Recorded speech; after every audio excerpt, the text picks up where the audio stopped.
Depuis environ 2017, la République centrafricaine est devenue un État vassal de la Russie, non pas sous le contrôle direct de Moscou, mais gouverné dans les faits par l'organisation de mercenaires connue sous le nom de groupe Wagner. Depuis près d'une décennie, les mercenaires de Wagner supervisent l'extraction de l'or, des diamants et d'autres ressources lucratives en échange de leur protection directe du dirigeant du pays, Faustin Archange Touadéra. Leur présence est vite devenue une occupation brutale, marquée par des massacres de civils, la torture et la création de milices locales incontrôlables. Appelés Russes noirs, ils sont connus pour les mêmes crimes contre l'humanité que leurs homologues russes blancs, mais leur présence perdurera des décennies après le départ des derniers Russes. Partout en Afrique, le groupe Wagner est réputé avoir agi en toute impunité, mais les milliers d'hommes présents en République centrafricaine ont toujours été un cas à part. Ils y vivent, y ont fondé des familles et sont la seule raison du maintien du gouvernement Touadéra. Depuis la marche avortée du groupe Wagner sur Moscou en 2023, l'organisation a été lentement consumée par ses nombreux succès. Nouvelles unités paramilitaires aisément contrôlées, unités majoritairement composées de condamnés dans l'armée russe régulière, et l'Africa Corps sous l'autorité directe du ministère russe de la Défense. Comme souvent en République centrafricaine, les Russes opèrent selon d'autres règles, et le régime Touadéra a hésité à les laisser partir. Aujourd'hui, les informations venant de la République centrafricaine sont rares, mais elles indiquent que le groupe Wagner renforce son contrôle sur le pays. Les résultats sont aussi dévastateurs que prévu. Des atrocités persistantes contre les civils, une exploitation étrangère accrue des ressources du pays et de nouveaux conflits menaçant de devenir incontrôlables. Au début de l'épisode, nous devons évoquer le plus grand changement survenu jusqu'ici en République centrafricaine en 2026. Depuis début avril 2026, le groupe Wagner en République centrafricaine n'est plus le groupe Wagner. Après des années de résistance à Bangui, les agents de Wagner ont finalement rejoint l'Africa Corps, comme les autres bastions de Wagner dans le monde. Avec le ralliement du détachement centrafricain, la transition hors du groupe Wagner est achevée. L'organisation qui a pris les armes contre Moscou sous la direction d'Yevgueni Prigojine n'existe plus vraiment. En réalité, en République centrafricaine, le passage au Corps Afrique n'a pas été une vraie transition, mais une mascarade. Partout en Afrique, la transition du groupe Wagner vers le Corps Afrique a été, disons-le, incomplète. Beaucoup de paramilitaires actuels du Corps Afrique faisaient en partie de Wagner avant le changement. Une grande partie de l'idéologie interne du groupe subsiste encore.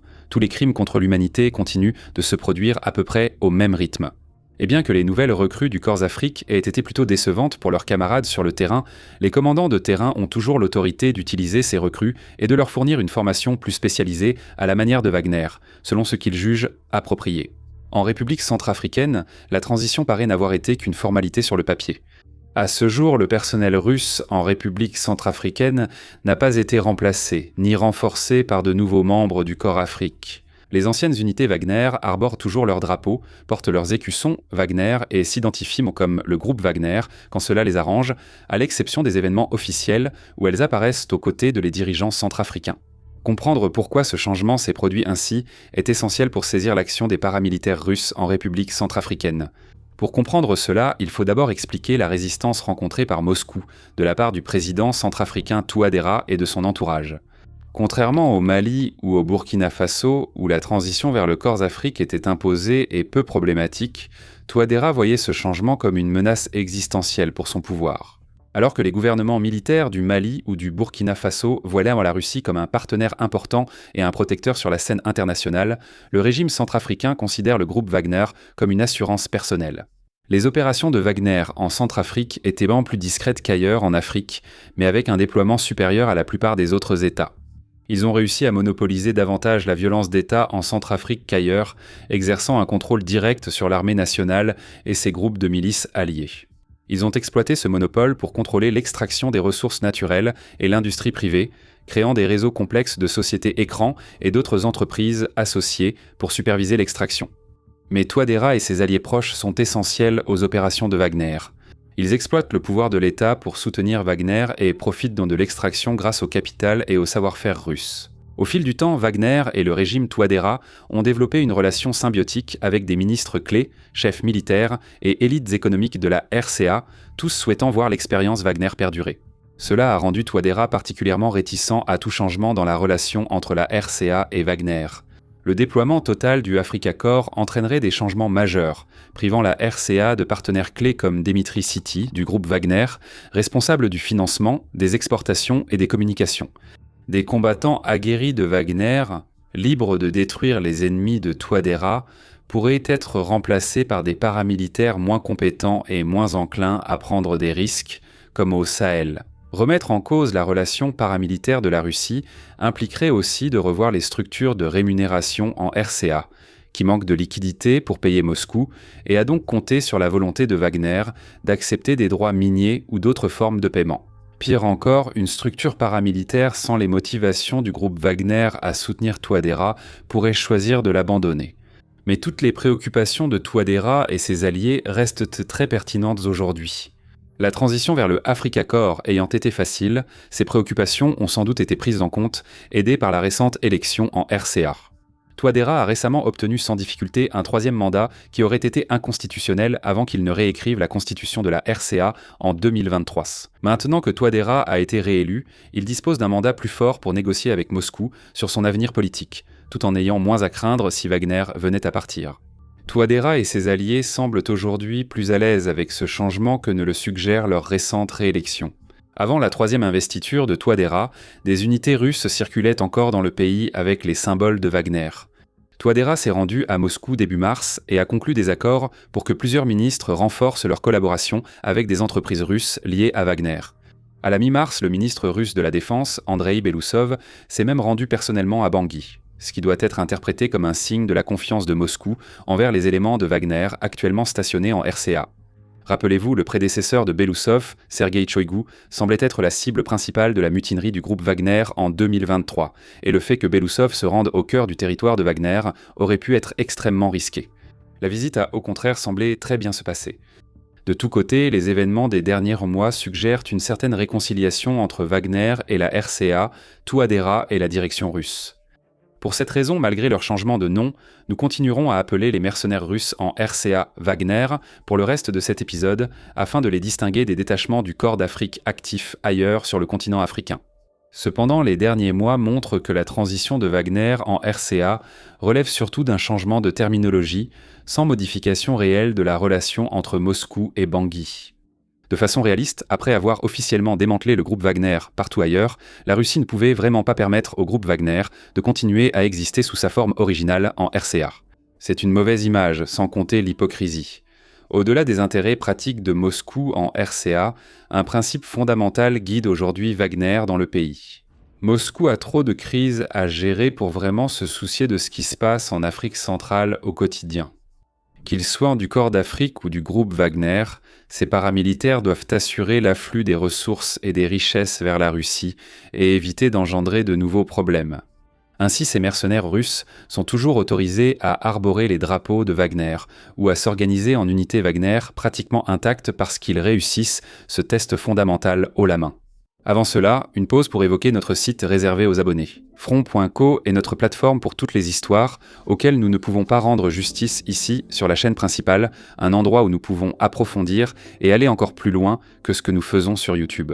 Chaque semaine, nous publions 2 vidéos, 2 articles d'experts et 1 ou 2 podcasts sur les conflits et les sujets géopolitiques qui comptent le plus pour vous. Souvent, notre couverture porte sur la Russie et la Chine, mais nous abordons aussi de nombreux sujets sur l'Iran, le Soudan, le Sahel, l'Europe et d'autres régions. Sans oublier les nombreux conflits mineurs que le reste du monde a tendance à ignorer. Tout récemment, nous avons publié une analyse en accès libre sur la façon dont l'armée russe se nuit gravement en mentant et en exagérant ses avancées sur le champ de bataille. Nous offrons aussi plusieurs podcasts gratuits chaque semaine, dont notre Middle East Roundtable sur Iran Conflict, ainsi que la newsletter Warfronts Weekly 2 fois par semaine pour un aperçu des nouvelles suivies par notre équipe. Un abonnement coûte 5$ par mois ou 50$ par an sur front.co. Allez voir, retour à la vidéo. Le cœur de l'accord qui régit aujourd'hui la branche centrafricaine du groupe Wagner semble être une relation tripartite avec les Émirats arabes unis. Selon des sources qui se sont confiées aux médias, The Africa Report, début 2026, la présence de Wagner en République centrafricaine coûte probablement à Bangui environ 15 millions de dollars chaque mois. C'est bien plus d'argent liquide que Bangui n'en dispose à tout moment, sans parler de payer la même facture encore et encore, mois après mois. La Russie ne peut plus accepter aussi facilement les paiements en matières premières. Entre l'effet cumulatif des sanctions, les dégâts infligés par l'Ukraine aux raffineries et le besoin urgent de liquidité de la Russie, les Émirats jouent un rôle clé. Depuis la fin de 2025, Abu Dhabi aurait conclu un accord financier secret avec Moscou et Bangui, les Émirats prenant en charge les frais de l'unité Wagner, tandis que Wagner et la République centrafricaine orientent le flux des ressources minérales vers les Émirats arabes unis. Moscou reçoit ses paiements à temps et en espèces. Bangui peut prolonger la présence de ce qui est en réalité le même détachement de mercenaires et Abu Dhabi est rémunéré. Tout aussi important est le marché croissant de l'uranium centrafricain. Alors que la RCA dispose de grandes quantités d'uranium à extraire, cela fait plusieurs années que tout est bloqué dans un purgatoire bureaucratique, car une entreprise française détient les permis nécessaires pour exploiter les gisements d'uranium les plus importants, mais n'en a rien fait. La France hésite pour de nombreuses raisons, que nous n'aborderons pas aujourd'hui. Mais Touadéra a fait de l'uranium un nouvel atout pour lui-même et pour son gouvernement. Bangui s'efforce d'évincer la France des mines, de faire en sorte que l'entreprise concernée abandonne ses permis et de réattribuer ses permis à la Russie. Cette entreprise française, bien sûr, traîne des pieds sur la question. Mais du point de vue de la Russie, cela vaut la peine d'attendre. Une fois un accord conclu, Moscou pourra relâcher la pression sur ses autres extractions d'uranium, même dans les zones dangereuses du Sahel. L'extraction d'uranium permettra à la République centrafricaine d'obtenir une coopération politique durable, facilitant la demande de maintien de l'Africa Corps auprès de la Russie. Avec des perspectives en République centrafricaine qui semblent plutôt bonnes, le groupe Wagner a déplacé son attention de l'établissement du contrôle sur le pays, une tâche qui a été en grande partie accomplie, vers la consolidation de l'appareil complexe d'extraction qui permet d'exploiter efficacement les ressources de la République centrafricaine. Pour cette section, nous nous baserons sur un rapport de juin 2026 de la Global Initiative Against Transnational Organized Crime, où les enquêteurs décrivent l'écosystème criminel violent en République centrafricaine. Nous vous recommandons vivement ce rapport. Le lien sera dans la description sous cet épisode si vous souhaitez le lire en entier. Le rapport décrit comment le groupe Wagner et ses alliés politiques, économiques et criminels centrafricains ont bâti un système auto-entretenu pour contrôler le pays. En arrivant en République centrafricaine depuis les pays voisins, le rapport met en avant un approvisionnement constant en armes et munitions, en carburant, ainsi qu'en un opioïde appelé tramadol, très apprécié aussi bien par Wagner que par les combattants locaux. Ces ressources transitent par des chaînes d'approvisionnement complexes et multinationales, via des circuits légaux et parfois des routes de contrebande contrôlées par des groupes non étatiques.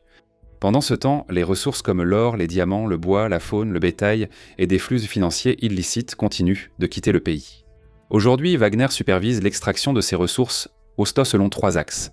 Des opérations industrielles privées ou soutenues par le gouvernement récupérées par Wagner, des entreprises extractives dirigées par des proches de Wagner et des mines artisanales illégales contrôlées par des groupes rebelles et organisations criminelles.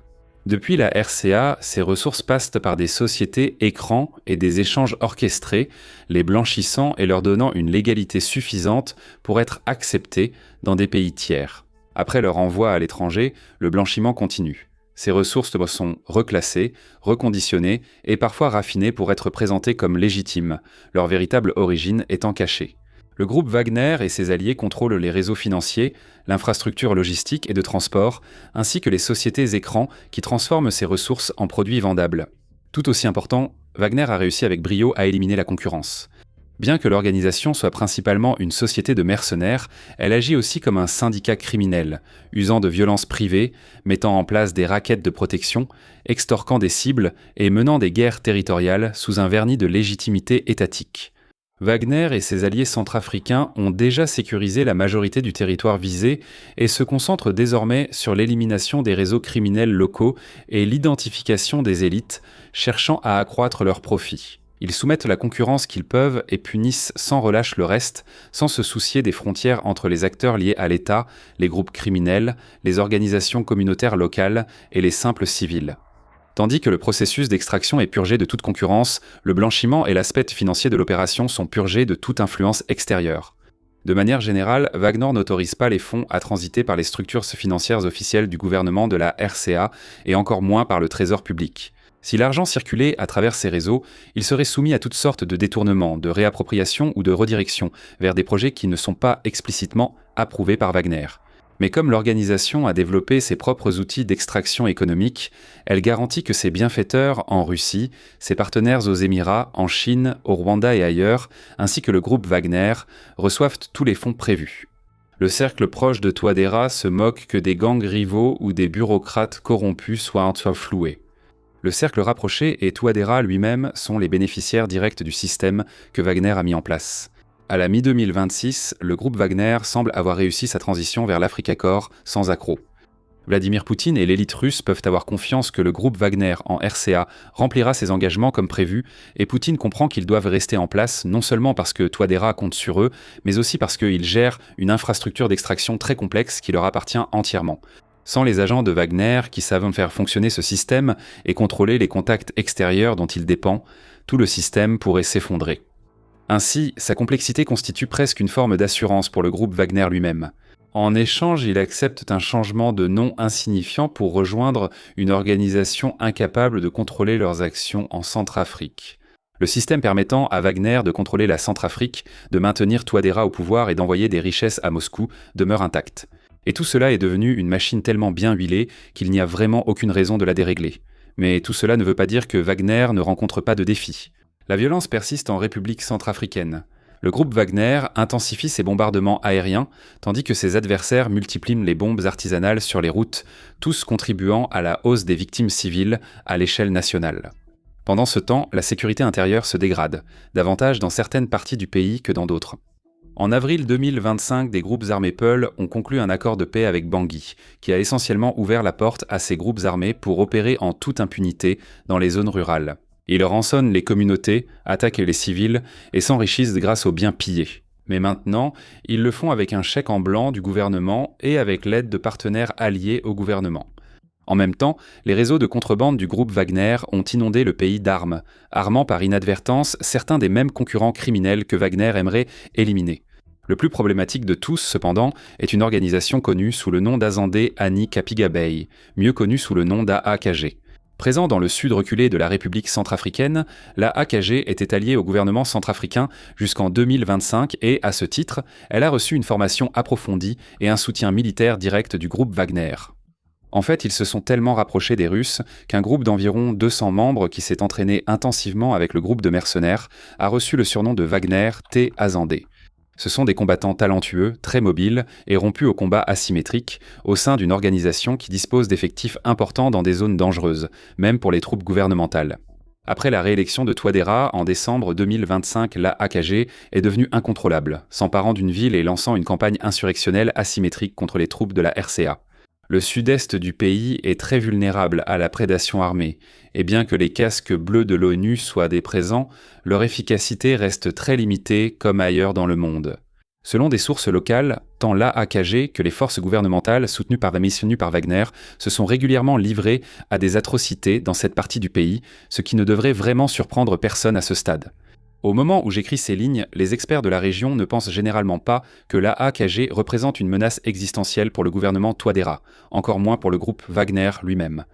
Mais ils sont emblématiques de la montée de la violence dans tout le pays, à un moment où le groupe Wagner a réussi à s'implanter profondément dans certaines zones, mais a perdu le contrôle dans d'autres. Avec le nouvel accord entre Moscou et Bangui, il semble que le groupe Wagner restera probablement en République centrafricaine dans un avenir prévisible. Ne vous y trompez pas, c'est toujours le groupe Wagner, peu importe leur nom. Leur présence rend la République centrafricaine plus violente et dangereuse pour les habitants ordinaires. Le reste du monde a clairement montré qu'il s'en fiche. Les facteurs de pression en Russie susceptibles de changer le statu quo semblent résolus par un accord renforçant Wagner. Moscou obtient son argent et ses ressources. Bangui obtient la protection de son régime et le groupe Wagner peut s'approprier tout un pays tout en s'enrichissant au passage. L'aide extérieure ne viendra tout simplement pas. En République centrafricaine, vivre sous un état vassal du groupe Wagner est désormais la norme. Merci de votre attention.